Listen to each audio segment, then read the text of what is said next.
दोस्तों, एक बार फिर आपका हमारे YouTube चैनल पर स्वागत है। आज हम दोलन एवं तरंगे में सरल आवर्त गति के बारे में विस्तार पूर्वक चर्चा करेंगे। तो इससे पहले के लेक्चर में हमने विभव कूप की अभिधारणा के बारे में चर्चा की थी और बताया था कि अगर कोई कण परवलय की विभव कूप में गति करता है तो उसकी गति सदैव सरल आवर्त गति होगी। अब सरल आवर्त गति क्या होगी, इसकी समीकरण क्या होगी, इसके बारे में यहां पर हम चर्चा करेंगे। So let's start simple harmonic motion या सरल आवर्त गति।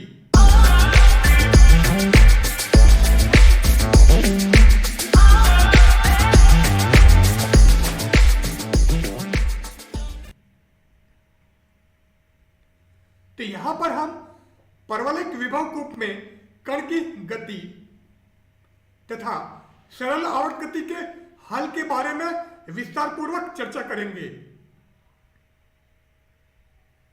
तो परवलयिक विभव कूप में कण की गति या सरल आवर्त गति, क्योंकि हमने कहा था कि परवलयिक विभव कूप में जब भी कण गति करेगा उसकी गति सरल आवर्त गति होगी।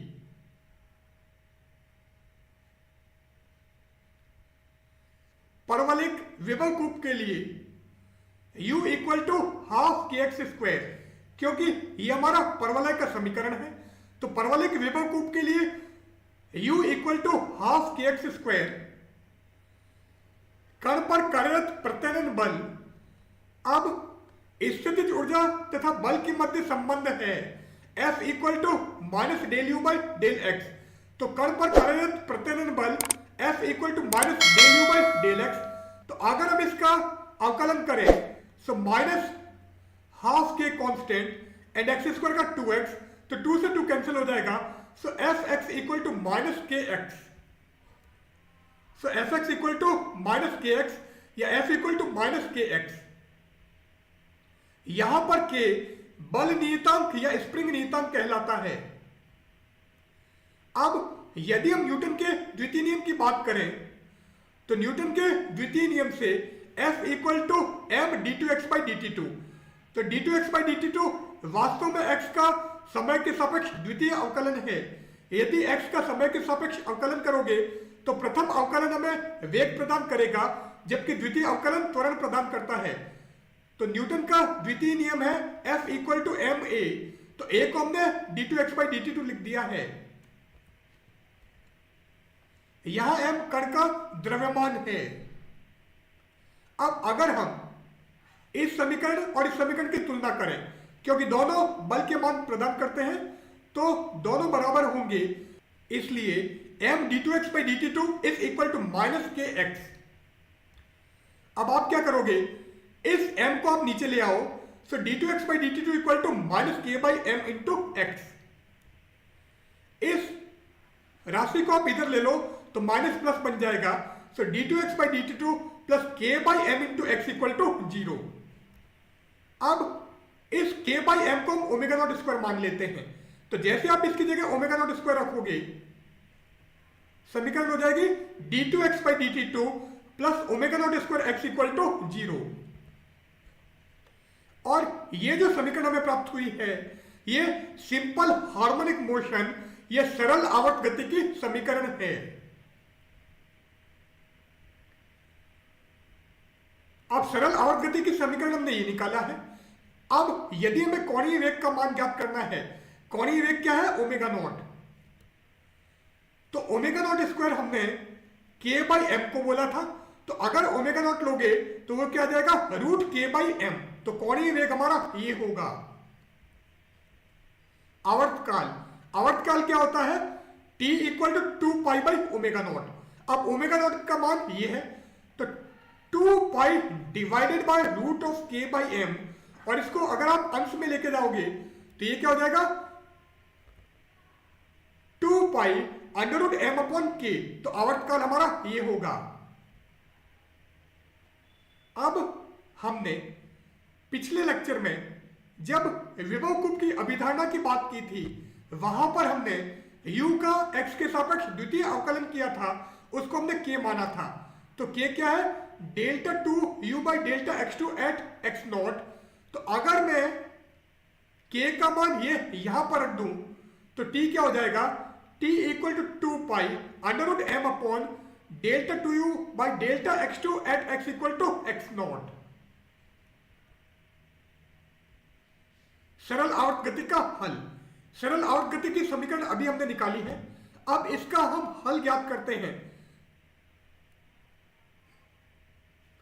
तो सरल आवर्त गति का हल, वेग, तो सबसे पहले वेग ज्ञात करते हैं। अब सरल आवर्त गति की समीकरण है d2x by dt2 plus omega not square x equal to 0। अब आप इसको राइट हैंड साइड में ले जाओ तो d2x by dt2 is equal to minus omega not square x। अब d2x बाई dt2 क्या था, त्वरण, और त्वरण क्या होता है, वेग परिवर्तन की दर। तो d2x बाई dt2 को मैं dv बाई dt लिख सकता हूं, यहां पर v मेरा वेग है। और अब हम क्या करते हैं, dv बाई dt हमारा है तो मैं dx से गुणा और dx से भाग देता हूं, तो dv by dx into dx by dt। तो हमने dx से गुणा और dx से भाग दिया है। सो dv बाई dt या d2x by dt2 equal to dv by dx into dx by dt। और dx बाई dt क्या है, dx बाई dt विस्थापन में परिवर्तन की दर है जो वेग होता है, तो इसको मैं v लिख देता हूं। So d2x by dt2 is equal to v dv by dx। अब d2x बाई dt2 हमारे पास में ये है, तो ये भी d2x बाई dt2 और ये भी d2x बाई dt2, तो इन दोनों समीकरणों की हम तुलना कर देते हैं। So v dv by dx equal to minus omega not square x। अब आप क्या करोगे, v वाली राशि को एक तरफ रखो और x वाली राशि को दूसरी तरफ, तो इस dx को मैं यहां पर ले जाता हूं, तो v dv equal to minus omega not square x dx। किसी बिंदु पर जब x का मान x है तो वेग को हमने v मान लिया है, और बाह्य स्थिति पर अर्थात अधिकतम विस्थापन वाली स्थिति पर, अर्थात जहां पर x का मान प्लस a या माइनस a हो, वहां पर वेग का मान 0 होगा।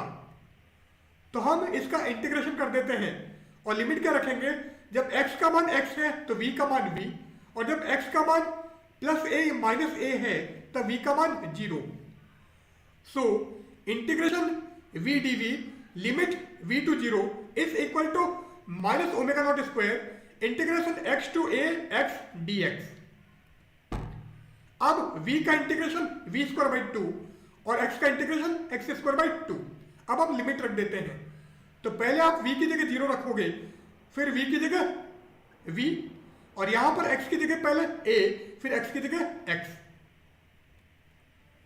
सो जैसे आपने v की जगह 0 रखा, फिर 0, फिर v की जगह आप v रखोगे, तो minus V square by 2 is equal to minus omega not square upon 2। पहले x की जगह आपने a रखा, फिर x की जगह x। अब इस 2 से 2 कैंसिल हो गया, तो minus V square equal to minus omega not square a square minus X square. अब इस माइनस से माइनस भी कैंसिल कर दो, सो वी स्क्वायर हो जाएगा omega not square into A square minus X square, और आपको v निकालना है तो पूरे का रूट लेना होगा, तो v equal to plus minus omega not root of A square minus X square. तो हमको v का मान प्राप्त हो गया है। अब v हमको ये मिल गया। मध्य स्थिति पर अर्थात जब x का मान 0 हो तो आप यहां पर x को 0 कर दो, तो जैसे x को 0 करोगे v का मान अधिकतम होगा, और वो अधिकतम मान क्या होगा, v equal to v maximum, और वो आएगा omega not a। Plus minus भी लगा सकते हैं, प्लस माइनस केवल वेग की दिशा दर्शाएगा क्योंकि वेग हमारी सदिश राशि है। बाह्य स्थिति पर अर्थात जब x का मान अधिकतम हो, अधिकतम मान क्या होगा, प्लस माइनस a, तो इस x की जगह चाहे a रखो या माइनस a रखो, तो जैसे आप x स्क्वायर करोगे वो a स्क्वायर हो जाएगा, a square minus a square equal to 0, t हो जाएगा 0। तो जब x का मान प्लस माइनस a हो तो v का मान 0 होगा, या मिनिमम होगा। तो v equal to v minimum, और वो कितना होगा 0। तो माध्य स्थिति पर वेग अधिकतम जो ओमेगा 0 a, और बाह्य स्थिति पर वेग का मान न्यूनतम जो कि 0 होगा, क्योंकि जैसे आपने कण को विस्थापित करके छोड़ दिया है तो कण माध्य स्थिति के इर्द गिर्द दोलन करेगा। तो जैसे माध्य स्थिति के उधर पहुंचता है वेग अधिकतम, और फिर इधर की तरफ जाएगा तो वेग धीरे धीरे कम हो जाएगा। जैसे बाह्य स्थिति पर पहुंचेगा वेग 0, और वापस से पीछे की तरफ आना स्टार्ट करेगा। तो धीरे धीरे वापस वेग बढ़ेगा, माध्य स्थिति पर वेग अधिकतम, फिर धीरे धीरे कम होता हुआ लास्ट में बाह्य स्थिति पर 0 हो जाएगा, फिर वापस पीछे आएगा। स्थिति, अब हमें स्थिति का मान ज्ञात करना है। तो क्योंकि v हमको ये मिला है, और v क्या होता है विस्थापन में परिवर्तन की दर, ये स्थिति में परिवर्तन की दर, तो v को हम dx by dt लिख देते हैं। So dx by dt is equal to plus minus omega not root of a square minus X square. अब आप क्या करोगे, x वाली वैल्यू को एक साइड में ले लो और बाकी वैल्यू को दूसरी तरफ। सो इस रूट ए स्क्वायर माइनस एक्स स्क्वायर को मैं इधर ले आता हूं और dt को मैं इधर ले जाता हूं। तो plus minus dx upon root of A square minus X square is equal to omega not dt, और आप इंटीग्रेशन कर दो। अब यहां पर प्लस माइनस दोनों हैं, तो एक बार मैं प्लस लेता हूं और एक बार मैं माइनस लूंगा। तो plus integration dx upon root of A square minus X square is equal to omega not integration dt, और यहां पर हमने माइनस वाला ले लिया है। अब 1 upon root of A square minus X square का इंटीग्रेशन होता है sine inverse X by A. So sine inverse X by A dt का हो गया t, और कांस्टेंट ऑफ इंटीग्रेशन ये समाकलन नियतांक हमने थीटा लगाया है। इसी प्रकार यदि मैं minus 1 upon root of A square minus X square का इंटीग्रेशन करूं तो मेरे को cos inverse X by A मिलेगा। अब आप इस साइन इनवर्स को इधर ले जाओ, तो x by A equal to sine omega not T plus theta, और यहां से x का मान आ जाएगा a sine omega not T plus theta.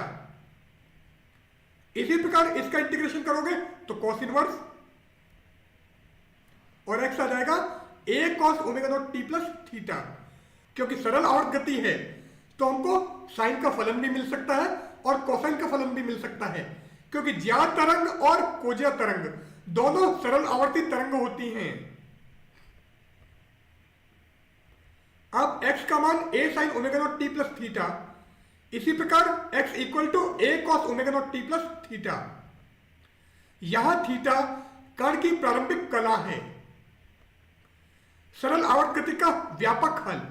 तो यदि हमको व्यापक हल निकालना है तो साइन वाले फलन को और कॉस वाले फंक्शन को, दोनों फंक्शन या दोनों फलन को इकट्ठा करेंगे तो व्यापक हल हो जाएगा x equal to a cos omega not T plus theta plus minus iota a sine omega not T plus theta.